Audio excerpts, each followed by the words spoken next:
चला नमस्कार विद्यार्थी मित्रांनो, मी देवा खोडे द उत्कर्ष मराठी या यूट्यूब चॅनलवर सर्वांचं स्वागत करतो। आज आपण या ठिकाणी सर्वनाम नावाचा काय करणार आहोत रे टॉपिक बघणार आहोत। नेमकं सर्वनाम म्हणायचं कशाला, सर्वनामाचा उपयोग कोणत्या ठिकाणी केला जातो, कशासाठी केला जातो आणि या सर्वनामावर स्पर्धा परीक्षेमध्ये नेमके कसे प्रश्न येतात आज आपण या लेक्चरच्या माध्यमातून बघणार आहोत। बरोबर आहे, नावामध्येच आहे बघा सर्व अधिक नाम। काय आहे रे सर्व अधिक नाम, म्हणजे प्रत्येक नामाच्या ऐवजी वापरल्या जाणाऱ्या विकारी शब्दाला काय म्हणतात, सर्वनाम म्हणतात। एखाद्या वाक्यामध्ये, एखाद्या ओळीमध्ये, एखाद्या पाठामध्ये आपल्याला जर नामाचा पुनरुच्चार टाळायचा असेल, पुनर्वापर टाळायचा असेल तर त्या नामाच्या ऐवजी वापरल्या जाणाऱ्या शब्दाला काय म्हणतात, सर्वनाम म्हणतात। बरोबर आहे, उदाहरणार्थ एक वाक्य आहे, माझा आवडता पक्षी हा निबंध आपल्याला लिहायचा आहे। कोणता, माझा आवडता पक्षी हा निबंध आपल्याला लिहायचा आहे। मग आपण निबंध लिहायला सुरुवात केली आणि निबंध लिहायला सुरुवात केल्याच्या नंतर पहिलं वाक्य लिहितो आपण, माझा आवडता पक्षी पोपट आहे। बरोबर आहे, त्याच्यानंतर पोपट रंगाने हिरवा आहे, पोपटाची चोच लाल आहे।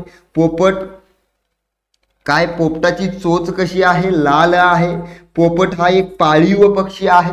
बरोबर आहे, म्हणजे पोपट पोपट पोपट पोपट या शब्दाचा काय होतो रे, पुनर्वापर होतो, पुनरुच्चार होतो। हाच पोपट शब्द आपल्याला जर टाळायचा असेल, या पोपट शब्दाचा पुनरुच्चार जर टाळायचा असेल, पुनर्वापर जर टाळायचा असेल तर सुरुवातीला आपण लिहितो, पोपट माझा आवडता पक्षी आहे, तो रंगाने हिरवा आहे, त्याची चोच कशी आहे, लाल आहे। म्हणजे या पोपटाच्या ऐवजी आपण तो वापरलं, आपण काय वापरलेला आहे, त्याची वापरलेली आहे। म्हणजे नामाच्या ऐवजी वापरल्या जाणाऱ्या शब्दाला काय म्हणतात, सर्वनाम म्हणतात।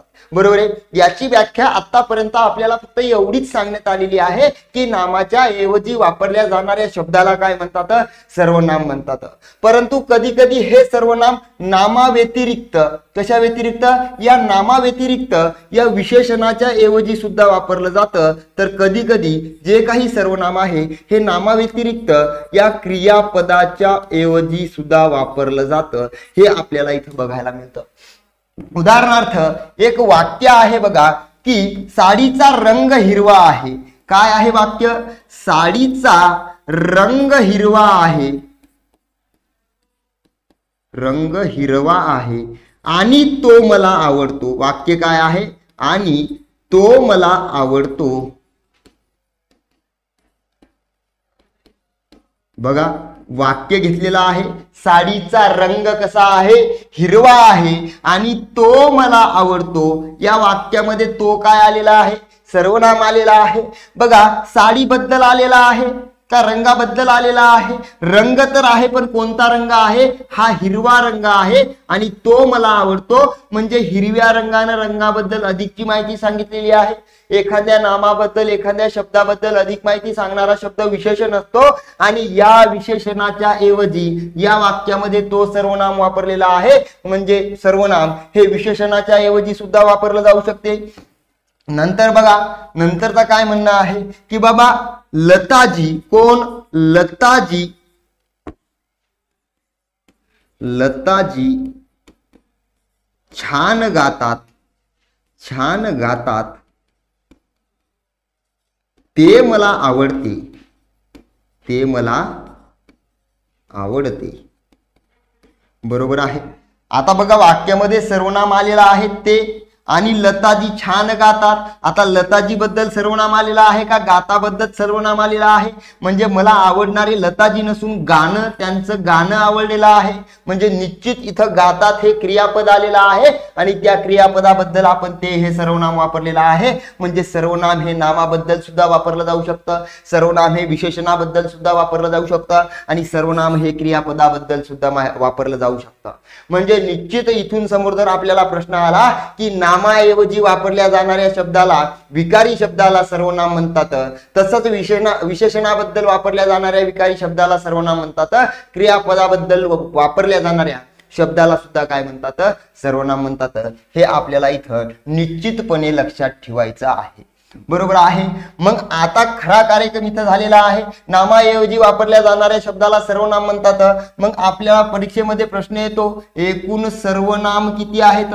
बघा सर्वनाम एकूण आहेत 9 आणि सर्वनामाचे प्रकार किती आहेत?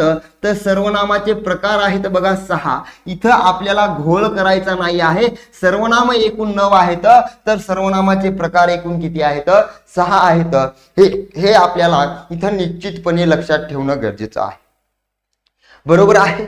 बघा सर्वनाम कोणकोणती आहेत? पहिला आहे मी, दुसरा आहे तू, नंतर आहे तो, मी तू तो, नंतर आहे हा, नंतर आहे जो, नंतर आहे कोण, नंतर आहे काय, नंतर आहे आपण आणि नंतर काय आहे रे? नंतर आहे बघा स्वत। काय आहे? स्वत। ही एकूण सर्वनाम आहेत 9।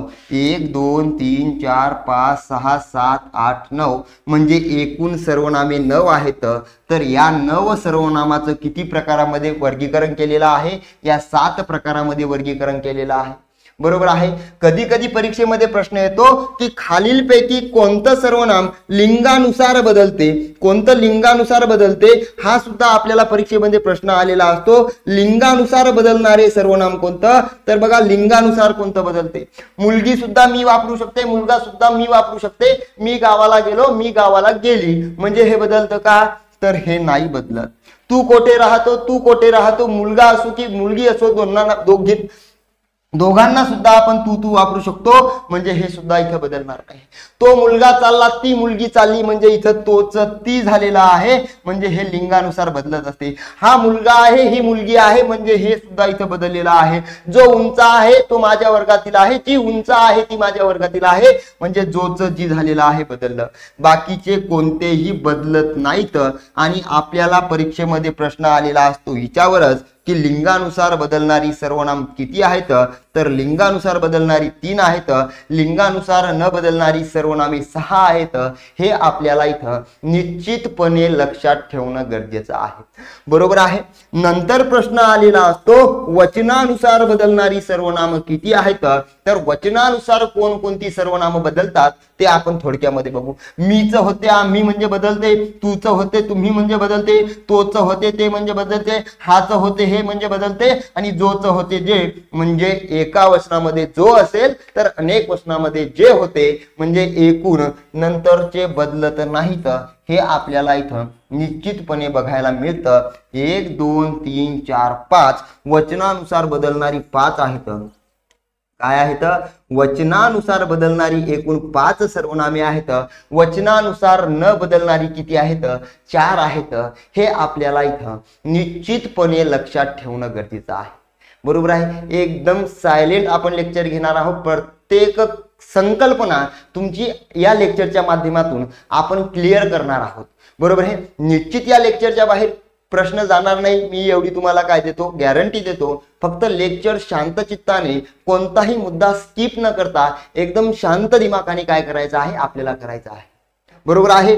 मग बघा आता कधी कधी परीक्षेमध्ये प्रश्न आलेला असतो की लिंग आणि वचनानुसार बदलणारी, काय रे? लिंग आणि वचनानुसार बदलणारी सर्वनामे किती आहेत? म्हणजे हे इथं बदललेलं आहे, त्याच्यानंतर हे इथं बदललेलं आहे, हे इथं बदललेलं आहे, म्हणजे लिंग वचनानुसार बदलणारी 3 सर्वनामे आहेत। लिंग वचनानुसार न बदलणारी एकूण सर्वनामे तुमची 6 आहेत। हे आपल्याला इथं निश्चितपणे लक्षात ठेवणं गरजेचं आहे। वाटलंच तर तुम्ही काय करा, या स्लाइडचा काय करा, स्क्रीनशॉट काढून घ्या आणि तुमच्या नोटबुक मध्ये ह्या गोष्टी काय करा, मेन्शन करून घ्या, जेणेकरून आपल्याला स्पर्धा परीक्षेमध्ये आलेला जो प्रश्न आहे त्याचा मार्क निश्चितपणे मिळाला पाहिजे। ओके। एकूण सर्वनामे 9 आहेत। सर्वनामाचे प्रकार तुमचे 6 आहेत। बरोबर आहे। आणि मात्र आपल्याला आढळून सर्वनामे किती येतात तर ते आपण सांगू शकत नाही, परंतु 50 पेक्षा जास्त आतापर्यंत सर्वनाम आढळून आलेले आहेत, म्हणून तसा प्रश्न आपल्याला विचारला जाऊ शकत नाही। बरोबर आहे। आता बघा सर्वनामाचे प्रकार काय बघायचे आहेत? सर्वनामाचे प्रकार आपल्याला बघायचे आहेत। बघा सर्वनामाचे प्रकार मात्र इथं 6 बघायला मिळतात। पहिला प्रकार असतो तुमचा पुरुषवाचक सर्वनाम। काय असतो रे? पुरुषवाचक सर्वनाम। त्याच्यानंतर एक मिनिट, थोडा पेन आज का चाले ना काय माहित. पुरुषवाचक सर्वनाम. पुरुषवाचक सर्वनामाच्या नंतर तुमचा दुसरा प्रकार असते बघा, दर्शक सर्वनाम. कोणता असतो रे? दर्शक सर्वनाम. दर्शक सर्वनामाच्या नंतर तिसरा प्रकार असतो तुमचा प्रश्नार्थक सर्वनाम. कोणता असतो? प्रश्नार्थक सर्वनाम. प्रश्नार्थक सर्वनाम झाल्याच्या नंतरचा तुमचा चौथा प्रकार असतो बघा, संबंधी सर्वनाम. कोणता असतो रे? सॉरी, एक मिनिट, संबंधी नंतरचा आहे पाचवा. प्रश्नार्थक सर्वनाम झाल्याच्या नंतर त्याला म्हणतात सामान्य सर्वनाम. सामान्य सर्वनामालाच म्हणतात अनिश्चित सर्वनाम. काय म्हणतात? अनिश्चित सर्वनाम म्हणतात. तुमचा पाचवा प्रकार आहे संबंधी सर्वनाम. आणि संबंधी सर्वनामाच्या नंतर सहावा आणि सगळ्यात शेवटचा प्रकार आहे तुमचा आत्मवाचक सर्वनाम. कोणता आहे? आत्मवाचक सर्वनाम. यालाच म्हणतात स्वतवाचक सर्वनाम आणि यालाच संस्कृत मध्ये म्हणतात निजवाचक सर्वनाम. काय म्हणतात? निजवाचक सर्वनाम. संस्कृत मध्ये म्हणतात. ह्या गोष्टी आपल्याला इथं निश्चितपणे लक्षात ठेवणं गरजेचं आहे. बरोबर आहे. मग आता आपल्याला इथं पहिला शब्द बघायला मिळतो पुरुषवाचक सर्वनाम. मग काहीच्या डोक्यामध्ये विचार आलेला असतो की पुरुषाच्या नामाबद्दल वापरलेल्या शब्दाला काय म्हणतात? वापरलेल्या सर्वनामाला काय म्हणतात? पुरुषवाचक सर्वनाम म्हणतात. तर अजिबात नाही. व्याकरणामध्ये पुरुष हा शब्द अगदी व्यापक अर्थाचा आहे. त्याचा अर्थ व्याकरणामध्ये व्यापक आहे. म्हणजे लेखकाच्या किंवा व्याकरणकर्त्याच्या मताप्रमाणे व्याकरणामध्ये पुरुष म्हणजे तिन्ही वर्गातील घटक असतात. जिच्यामध्ये तुमचे स्त्रीलिंगी सुद्धा येऊ शकतात, जिच्यामध्ये तुमचे पुरुषलिंगी सुद्धा येऊ शकतात आणि जिच्यामध्ये तुमचे नपुसकलिंगी सुद्धा येऊ शकतात. म्हणजे पुरुषवाचक सर्वनाम व्याकरणामध्ये कशाला म्हणतात? स्त्रीलिंगी नामाच्या किंवा पुल्लिंगी नामाच्या किंवा नपुसकलिंगी नामाच्या ऐवजी वापरलेल्या शब्दाला पुरुषवाचक सर्वनाम म्हणतात. हे आपल्याला इथं निश्चितपणे लक्षात ठेवणं गरजेचं आहे. मग आता परत काय झालेलं आहे? जे काही पुरुषवाचक सर्वनाम आहे, कोणतं सर्वनाम आहे? पुरुषवाचक सर्वनाम आहे. या पुरुषवाचक सर्वनामाचे परत इथं 3 उपप्रकार पाळलेले आहेत. किती उपप्रकार पाळलेले आहेत? 3 उपप्रकार पाळलेले आहेत. पहिला उपप्रकार असतो बघा त्याचा प्रथम पुरुषवाचक सर्वनाम. नंतरचा प्रकार आहे तुमचा द्वितीय पुरुषवाचक सर्वनाम आणि तिसरा प्रकार आहे बघा त्याचा तृतीय पुरुषवाचक सर्वनाम. हे आपल्याला इथं बघायला मिळतं. काय मिळतं रे? हे आपल्याला इथं बघायला मिळत आहे. बरोबर आहे. मग बघा, प्रथम पुरुषवाचक सर्वनाम कशाला म्हणतात? प्रथम पुरुषवाचक सर्वनाम म्हणजे स्वतःच्या नामाच्या ऐवजी लेखक किंवा वक्ता, काय लेखक किंवा वक्ता स्वतःच्या नामाच्या ऐवजी ज्या सर्वनामाचा उपयोग करतो, वापर करतो, त्याला म्हणतात प्रथम पुरुषवाचक सर्वनाम. ही झाली त्याची पहिली व्याख्या. दुसरी व्याख्या त्याची अशी आहे की इतरांसमवेत स्वतःच्या नामाच्या ऐवजी वापरल्या जाणाऱ्या सर्वनामाला काय म्हणतात रे? प्रथम पुरुषवाचक सर्वनाम म्हणतात. हे आपल्याला इथं निश्चित लक्षात ठेवायचं आहे. म्हणजे स्वतःच्या नामाच्या ऐवजी तर वापरणारच, पण इतरांसमवेत स्वतःच्या नामाच्या ऐवजी, जसं की पहिलं वाक्य आहे बघा, मी आंबा खाल्ला. कोणतं वाक्य आहे? मी आंबा खाल्ला. म्हणजे वक्ता किंवा लेखक स्वतःच्या नामाच्या ऐवजी मी हे सर्वनाम वापरत आहे. मी आंबा खाल्ला. काय आहे? मी आंबा खाल्ला. म्हणजे मी हे सर्वनाम माझ्या नावाच्या ऐवजी वापरलेलं आहे. म्हणजे हे तुमचं प्रथम पुरुषवाचक सर्वनाम. दुसरं, आम्ही उद्या गावाला जाणार आहोत. काय आहे? आम्ही उद्या गावाला जाणार आहोत, मामाच्या घरी. बरोबर आहे. गावाला जाणार आहोत. मग मला सांगा बरं रे, आता इथं सर्वनाम आलेलं आहे आम्ही. आम्ही म्हणजे जर मी एकटा जात असतील, मी एकला जात असतील तर म्हणेल मी उद्या गावाला जाणार आहे. परंतु माझी आई, माझी फॅमिली सगळेच्या सगळे जर आम्ही मामाच्या घरी चाललो, बरोबर आहे, तर तिथं मला म्हणावं लागेल आम्ही गावाला जाणार आहोत. म्हणजे इतरांसमवेत माझ्या मम्मी पप्पा सोबत मी सुद्धा तिथं हजर आहे आणि तिच्यामध्ये मी, आम्ही हे सर्वनाम माझ्या नावासोबतच इतरांसमवेत वापरलेला आहे. म्हणजे आम्ही मध्ये मी सुद्धा आहे. तेव्हा या सर्वनामाला म्हणतात प्रथम पुरुषवाचक सर्वनाम. बरोबर आहे. त्याच्यानंतर तिसरं वाक्य असं आहे, आपण घेतली गाडी. काय रे, आपण घेतली गाडी, मी एखादी गाडी घेतली आहे, आपण घेतली गाडी, बरोबर आहे. मला सांगा एखादी गाडी आपण या ठिकाणी घेतलेली आहे, तर कधी कधी आदरार्थी सर्वनाम म्हणून वापरतो. आपण घेतली गाडी म्हणजे आपण हे सर्वनाम माझ्या नामाच्या ऐवजी आलेलं आहे, तेव्हा आपण हे प्रथम पुरुषवाचक सर्वनाम. त्याच्यानंतर चौथं वाक्य असं आहे, स्वत खात्री केली. कोणतं वाक्य आहे रे, स्वत खात्री केली म्हणजे मी स्वत म्हणजे माझ्या नावाच्या ऐवजी स्वत हे काय वापरलेलं आहे, सर्वनाम वापरलेलं आहे. स्वत खात्री केली तेव्हा हे सगळेच्या सगळे कोणती सर्वनाम होतील, प्रथम पुरुषवाचक सर्वनाम होतील. हे आपल्याला इथं निश्चितपणे लक्षात ठेवणं गरजेचं आहे. समोरचा प्रकार आहे बघा तुमचा द्वितीय पुरुषवाचक सर्वनाम. लेखक वाचकासाठी, वक्ता श्रोत्यासाठी, लेखक वाचकाबद्दल, वक्ता श्रोत्याबद्दल, श्रोत्याच्या नावाच्या ऐवजी, लेखक वाचकाच्या नावाच्या ऐवजी वापरलेल्या सर्वनामाला म्हणतात तृतीय पुरुषवाचक सर्वनाम. सॉरी, काय म्हणतात, द्वितीय पुरुषवाचक सर्वनाम म्हणतात. म्हणजे एखादा लेखक पुस्तक लिहिताना वाचकासाठी जे सर्वनाम वापरतो, श्रोता समोरच्या प्रती जे काही प्रेक्षक बसलेले असतात त्यांच्याबद्दल जी काही सर्वनाम वापरतो त्याला म्हणतात द्वितीय पुरुषवाचक सर्वनाम. आपण तुम्हाला उदाहरणाच्या माध्यमातून क्लिअर होणार आहे, बरोबर आहे. पहिलं वाक्य आहे की बाबा तुम्ही कोठे राहता. काय आहे, तुम्ही कोठे राहता. मला सांगा एखादी व्यक्ती आपल्या डोळ्याच्या समोर आहे आणि त्याला विचारलेला आहे आपण प्रश्न, तुम्ही कोठे राहता, तेव्हा तुम्ही हे सर्वनाम समोरच्याच्या प्रती वापरलेला आहे. जी व्यक्ती डोळ्याच्या समोर आहे आणि जो घटक डोळ्याच्या समोर असतो, डोळ्याच्या समोर जो काही घटक असतो, डोळ्याच्या समोर घटकाच्या नामाच्या ऐवजी वापरलेल्या सर्वनामाला म्हणतात द्वितीय पुरुषवाचक सर्वनाम. एवढं सोपं आहे ते. दुसरं वाक्य आहे, आपण कुठे चालला. काय आहे रे वाक्य काय आहे, आपण कोठे चाललात, बरोबर आहे. मग मला सांगा आपण कुठे चाललात, समोर कोणीच नाही ना आपण त्याला म्हणू शकतो का, एखाद्या भिंतीला म्हणू शकतो का आपण कुठे चाललात, तर अजिबात म्हणू शकत नाही. म्हणजे एखादा घटक आपल्या डोळ्याच्या समोर उपस्थित आहे आणि त्याच्या नावाच्या ऐवजी जी सर्वनामे वापरलेली असतात त्याला द्वितीय पुरुषवाचक सर्वनाम म्हणतात. तिसरं वाक्य आहे बघा, स्वत खात्री करून या. वाक्य काय आहे, स्वत खात्री करून या. समोरच्याला काय केलेलं आहे, आपण बोललेला आहे. परंतु हे वाक्य आपण इकडे घेतलं होतं प्रथम पुरुषवाचक मध्ये, स्वत खात्री करून आलो. काय रे, स्वत खात्री करून आलो, खात्री करून आलो. आता आलो म्हणल्याच्या नंतर मी स्वतः आलो, स्वतःच्या नामाच्या ऐवजी करून या म्हणल्याच्या नंतर समोरच्याच्या प्रती वापरलेला आहे.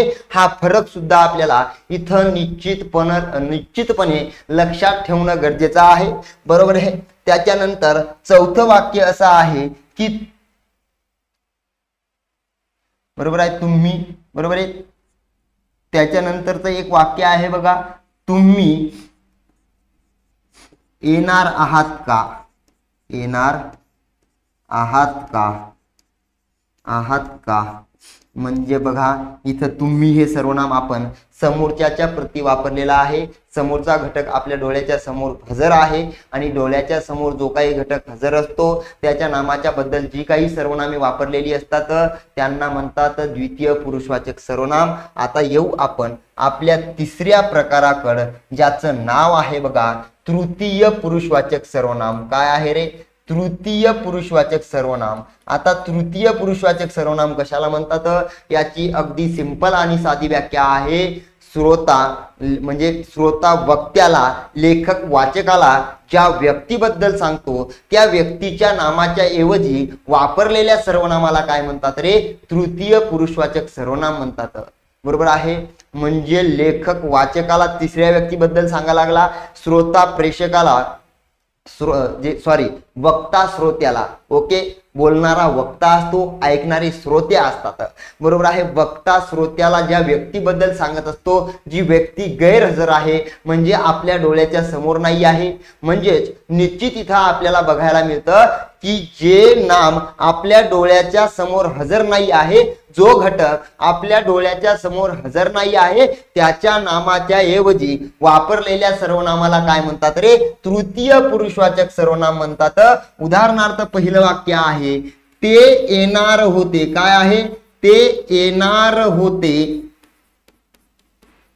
पण आलेच नाहीत. काय झालं? पण आलेच नाहीत, आलेच नाहीत. आता आपल्याला या वाक्यामधून एक अर्थ इथं बघायला मिळतो. ते येणार होते, ते येणार होते वाक्यामध्ये सर्वनाम आहे ते, पण आलेच नाहीत. आलेच नाहीत म्हणजे तो घटक आपल्या डोळ्याच्या समोर हजर आहे का? नाही. तेव्हा ते हे सर्वनाम कोणतं सर्वनाम असते रे? तृतीय पुरुषवाचक सर्वनाम असते. हे आपल्याला बघायला मिळतं, बरोबर आहे. त्याच्यानंतर दुसरं वाक्य असं आहे, दुसरं उदाहरण असं आहे, तो कालच गावाला गेला. कुठे गेला? गावाला गेला. आता तो गावाला गेला म्हणल्याच्या नंतर आपल्या डोळ्याच्या समोर आहे का? तर तो आहे आपल्या डोळ्याच्या समोर नाही. तेव्हा हे कोणतं सर्वनाम होईल? तृतीय पुरुषवाचक सर्वनाम होईल, बरोबर आहे. सरळ सरळ शॉर्टकट मध्ये मी तुम्हाला सांगतो, प्रथम पुरुषवाचक सर्वनाम स्वतःच्या नामाच्या ऐवजी इतरांसमवेत, द्वितीय पुरुषवाचक सर्वनाम म्हणजे जो घटक डोळ्याच्या समोर आहे, आणि तृतीय पुरुषवाचक सर्वनाम म्हणजे जी व्यक्ती, जो घटक, जे नाम आपल्या डोळ्याच्या समोर नाही आहे त्याच्या नामाच्या ऐवजी वापरलेल्या सर्वनामाला तृतीय पुरुषवाचक सर्वनाम म्हणतात. आता येऊ आपण आपल्या सर्वनामाच्या दुसऱ्या प्रकाराकडे, ज्याचा, बरोबर आहे, ज्याचं नाव आहे बघा, ज्याचं नाव काय आहे? ज्याचं नाव आहे दर्शक सर्वनाम. काय आहे? दर्शक सर्वनाम आहे. मग दर्शक सर्वनाम कशाला म्हणायचं? तर बघा, दर्शक सर्वनाम कशाला म्हणतात? दर्शक सर्वनाम म्हणजे दूरची वस्तू.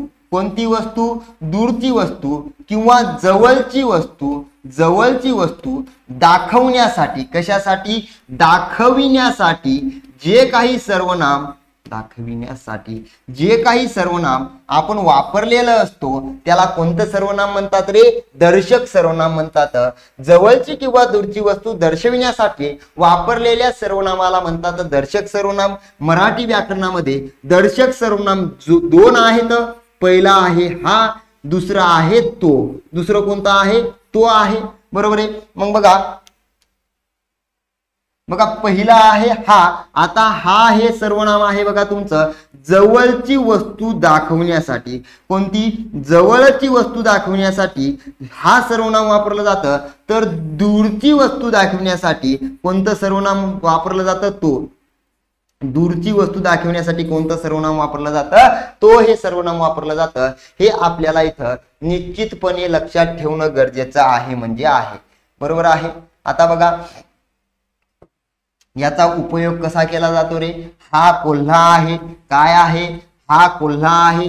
हा कोल्हा आहे म्हणजे हा हे सर्वनाम कोल्हा दर्शविण्यासाठी वापरलेला आहे, बरोबर आहे. तो डोंगर आहे.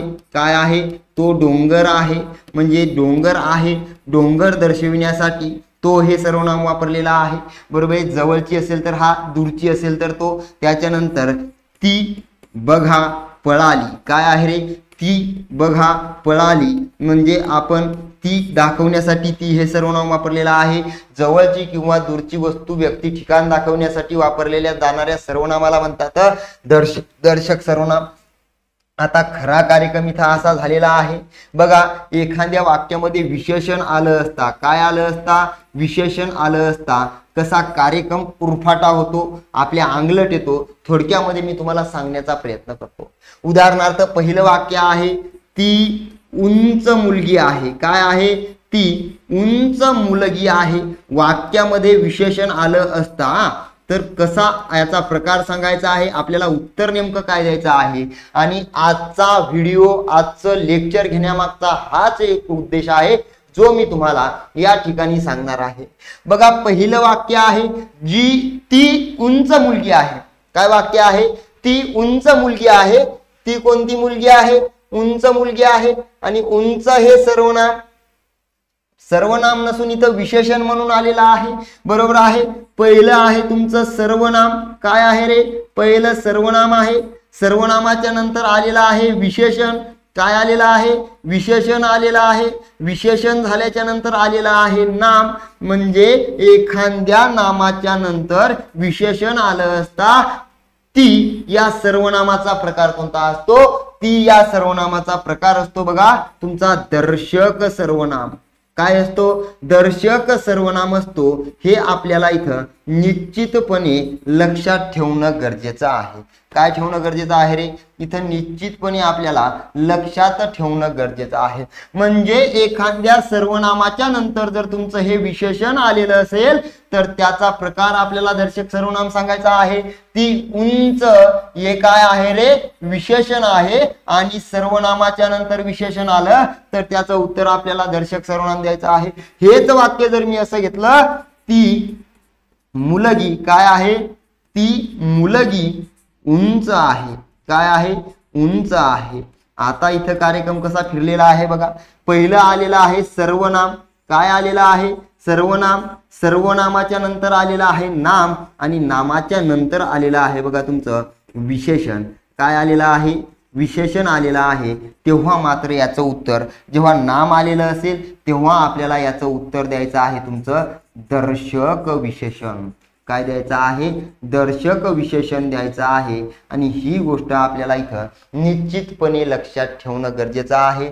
जर विशेषण आलं तर उत्तर द्यायचं सर्वनाम, म्हणजे कशाबद्दल रे, एखाद्या सर्वनामाच्या नंतर जर विशेषण आलं तर उत्तर द्यायचं दर्शक सर्वनाम, एखाद्या सर्वनामाच्या नंतर नाम आलं तर उत्तर द्यायचं दर्शक विशेषण। हे आपल्याला इथं निश्चितपणे लक्षात ठेवणं गरजेचं आहे, बरोबर आहे। आता बघा विशेषणाचा कार्यक्रम संपला, विशेषणाचा तुम्हाला कार्यक्रम काय केलेला आहे, क्लिअर केलेला आहे। आता वाक्यामध्ये क्रियापदच आलं नाही तर, वाक्यामध्ये काय आलं नाही रे, बोंबलाय क्रियापदच आलं नाही। समजा हा कावळा, काय आहे, हा कावळा वाक्य घेतलेला आहे, बोंबलाय वाक्यामध्ये क्रियापद नाही, तेव्हा याचं उत्तर आपल्याला काय द्यायचं आहे, याचं उत्तर सुद्धा आपल्याला दर्शक विशेषण द्यायचं आहे। आपल्याला इथं उत्तर दर्शक सर्वनाम देता येत नाही, हे इथं निश्चितपणे लक्षात ठेवणं गरजेचं आहे, बरोबर आहे। म्हणजे विशेषण आलं तर ते तुम्हाला मी मागच्या स्लाइडवर सांगितलेलं आहे, त्याचा स्क्रीनशॉट काढून तुम्ही लिहून घेऊ शकता। वाक्यामध्ये क्रियापद नसेल तर त्याचं उत्तर आपल्याला दर्शक सर्वनाम देता दर्शक विशेषण द्यावं लागतं, हे आपल्याला इथं निश्चितपणे लक्षात ठेवायचं आहे।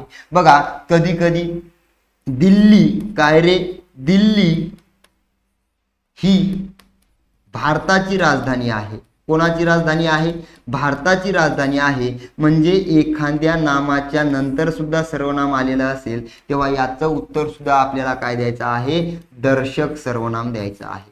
काय द्यायचं आहे, दर्शक सर्वनाम द्यायचं आहे।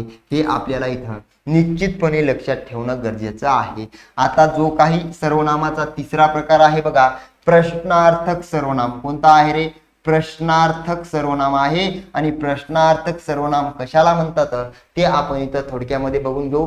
बघा वाक्यामध्ये प्रश्न विचारण्यासाठी, काय विचारण्यासाठी, प्रश्न विचारण्यासाठी कोणकोणत्या सर्वनामाचा, कोण व काय या सर्वनामाचा उपयोग केलेला असेल तर त्या सर्वनामाचा प्रकार असतो प्रश्नार्थक सर्वनाम। काय असतो रे, प्रश्नार्थक सर्वनाम असतो। हे आपल्याला इथं निश्चितपणे लक्षात ठेवणं गरजेचं आहे। काय ठेवणं गरजेचं आहे, निश्चितपणे लक्षात ठेवणं गरजेचं आहे। ओके, ठीक आहे। बघा आता याच्यासाठी दोन निकष महत्वाचे आहेत। किती निकष महत्वाचे आहेत, दोन निकष महत्वाचे आहेत। का हो सर, मग हे दोन निकष का बरं दिले, तर कारण कोण व काय ही सर्वनामे दोन प्रकारात येतात। पहिला असते प्रश्नार्थक सर्वनाम, दुसरं असते तुमचं सामान्य सर्वनाम, यालाच म्हणतात अनिश्चित सर्वनाम। काय म्हणतात रे, अनिश्चित सर्वनाम सुद्धा म्हणतात। हे आपल्याला इथं निश्चितपणे लक्षात ठेवणं गरजेचं आहे, बरोबर आहे। आता बघा दोन निकष कोणकोणते आहेत की वाक्यातील प्रश्न कोण व कायने विचारलेला असावा, वाक्यातील प्रश्न कोण व कायने विचारलेला असावा आणि वाक्याच्या शेवटी तुमचं प्रश्नार्थक चिन्ह येणं गरजेचं आहे. म्हणजे वाक्यामध्ये प्रश्न कोण व काय किंवा याच्या विभक्ती प्रत्यय सुद्धा लागलेले असतात तर त्या शब्दाला त्या शब्दाने सुद्धा प्रश्न विचारलेला तरी चालतो. वाक्याच्या शेवटी प्रश्नार्थक चिन्ह असावं. हे दोन निकष जर त्या वाक्यानं पूर्ण केलेले असतील तर त्याचं उत्तर आपल्याला निश्चितपणे प्रश्नार्थक सर्वनाम द्यायचं आहे. उदाहरणार्थ आता आपण वाक्य घेऊ. कोण जाणार आहे. काय आहे? कोण जाणार आहे. वाक्याच्या शेवटी प्रश्नार्थक चिन्ह आहे. कोणतं चिन्ह आहे? प्रश्नार्थक चिन्ह आहे. तुम्ही काय खाणार आहात. काय आहे? तुम्ही काय खाणार आहात म्हणल्याच्या नंतर इथं सुद्धा वाक्याच्या शेवटी प्रश्नार्थक चिन्ह आलेला आहे. वाक्यामध्ये प्रश्न कोण, वाक्यामध्ये प्रश्न काय ने विचारलेला असावा. वाक्याच्या शेवटी प्रश्नार्थक चिन्ह असेल त्याचं उत्तर आपल्याला डोळे लावून द्यायचं आहे प्रश्नार्थक सर्वनाम. काय द्यायचं आहे? प्रश्नार्थक सर्वनाम द्यायचं आहे. आता बघा त्याच्या नंतरचा प्रकार तुमचा आहे कोणता आहे? सामान्य किंवा अनिश्चित सर्वनाम. कोणता आहे? सामान्य किंवा अनिश्चित सर्वनाम. त्यालाच कोणतं सर्वनाम म्हणतात रे? अनिश्चित सर्वनाम म्हणतात. हे आपल्याला इथं निश्चितपणे बघायला मिळेल. बरोबर आहे. सामान्य किंवा अनिश्चित सर्वनाम सुद्धा दोन आहेत, कोण व काय. आता याचे सुद्धा दोन निकष आहेत. पहिला निकष आहे वाक्यामध्ये कोण व काय आलेलं असावं. वाक्याच्या शेवटी प्रश्नार्थक चिन्ह सोडून, वाक्याच्या शेवटी प्रश्नार्थक चिन्ह सोडून दुसरं कोणतंही पूर्णविराम आलेलं असेल किंवा उद्गारार्थी चिन्ह आलेलं असेल तेव्हा याचा प्रकार आपल्याला सांगायचा आहे सामान्य किंवा अनिश्चित सर्वनाम. उदाहरणार्थ आहे कोण आहे रे तिकडे. काय आहे? कोण आहे रे तिकडे. म्हणजे निश्चितपणे तिकडे कोण आहे हे आपल्याला माहित आहे, परंतु नेमकं कोण आहे, कोण हे सर्वनाम कोणाच्या नामाच्या ऐवजी आलेलं आहे हे आपण सांगू शकत नाही. म्हणून याला म्हणतात सामान्य किंवा अनिश्चित सर्वनाम. आणि वाक्याच्या शेवटी तुमचं उद्गारार्थी चिन्ह आलेलं आहे, उद्गारवाचक चिन्ह आलेलं आहे. प्रश्नार्थक चिन्ह सोडून जर तुमचं पूर्णविराम किंवा उद्गारवाचक चिन्ह आलेलं असेल तर त्याचा प्रकार सांगायचा आहे आपल्याला सामान्य किंवा अनिश्चित सर्वनाम. उदाहरणार्थ काय सांगू तुला. काय रे? काय सांगू तुला. काहीच नको सांगू भाऊ. वाक्याच्या शेवटी आलेला आहे उद्गारवाचक चिन्ह. म्हणजे वाक्याच्या शेवटी प्रश्नार्थक सोडून कोणतं चिन्ह आलं त्याचं उत्तर आपल्याला द्यायचं आहे सामान्य किंवा अनिश्चित सर्वनाम. बरोबर आहे. बघा त्याच्यानंतरचा प्रश्न आहे तुमचा संबंधी सर्वनाम. कोणता आहे रे? तुमचा नंतरचा प्रकार आहे तुमचा संबंधी सर्वनाम. कोणता आहे? संबंधी सर्वनाम आहे. संबंधी सर्वनाम नेमकं कशाला म्हणतात की दोन उपवाक्यातील संबंध ज्या सर्वनामानं दाखविलेला असतो त्याला संबंधी सर्वनाम म्हणतात. दर्शक सर्वनामाच्या संबंधाने वाक्याच्या सुरुवातीला येणारी जी काही सर्वनामे असतात त्याला संबंधी सर्वनाम म्हणतात. उदाहरणार्थ बरोबर आहे. तो पहिला आला. एक मिनिट चुकलं थोडं.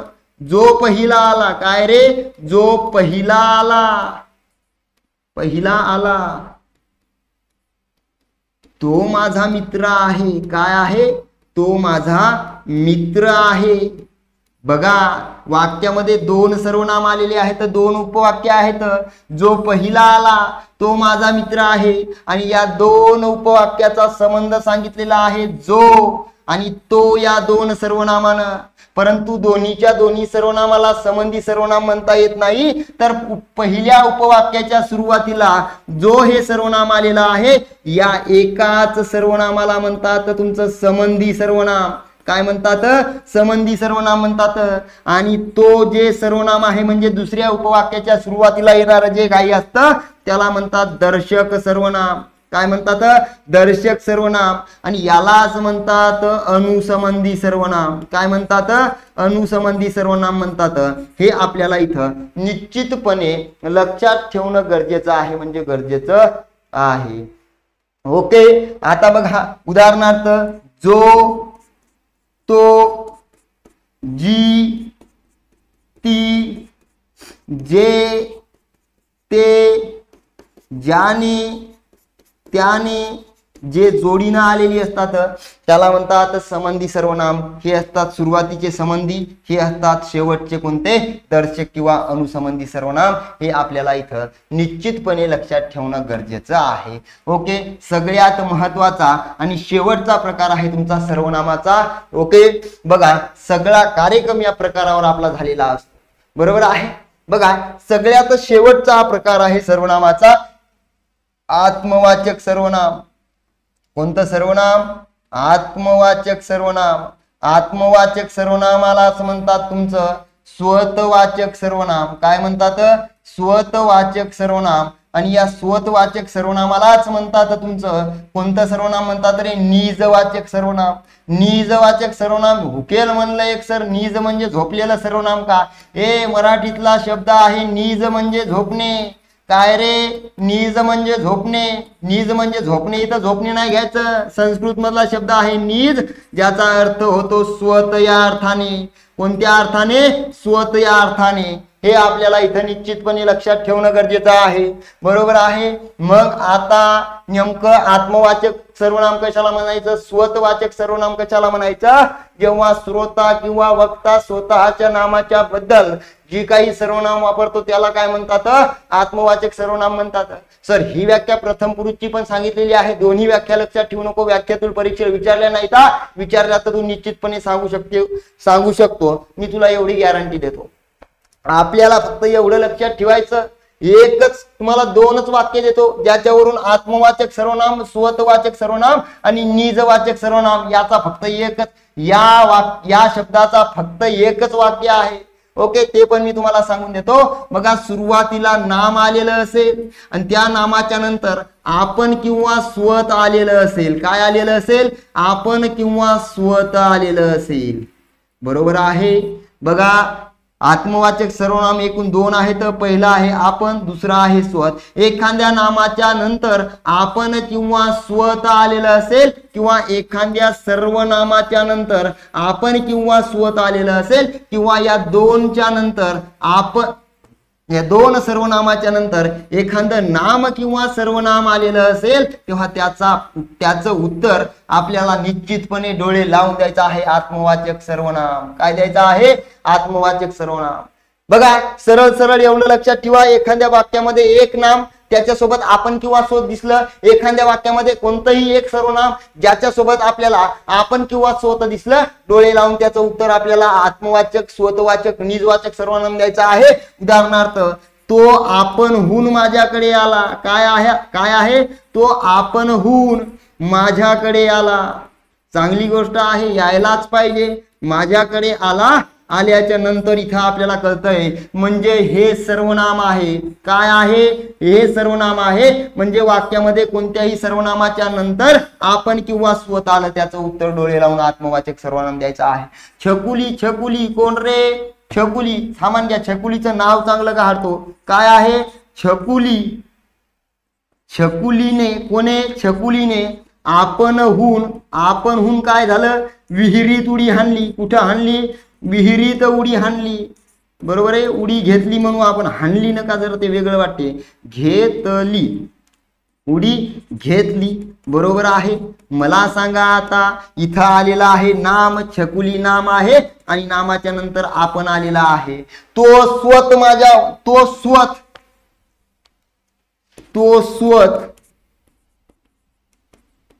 खात्री करून आला. काय करून आला? खात्री करून आला. चांगली गोष्ट आहे, खात्री करायलाच पाहिजे. बघा तो स्वत खात्री करून आला. सर सर्वनामाच्या नंतर स्वत आलं, डोळे लावून उत्तर दिला आत्मवाचक सर्वनाम. मार्क जाणार नाही म्हणजे जाणार नाही. आणि याचं एकच वाक्य लक्षात ठेवा की पक्षी. कोण रे? पक्षी. निज बाळासह बागडती. हेच वाक्य आपल्याला परत परीक्षेमध्ये विचारलेलं आहे.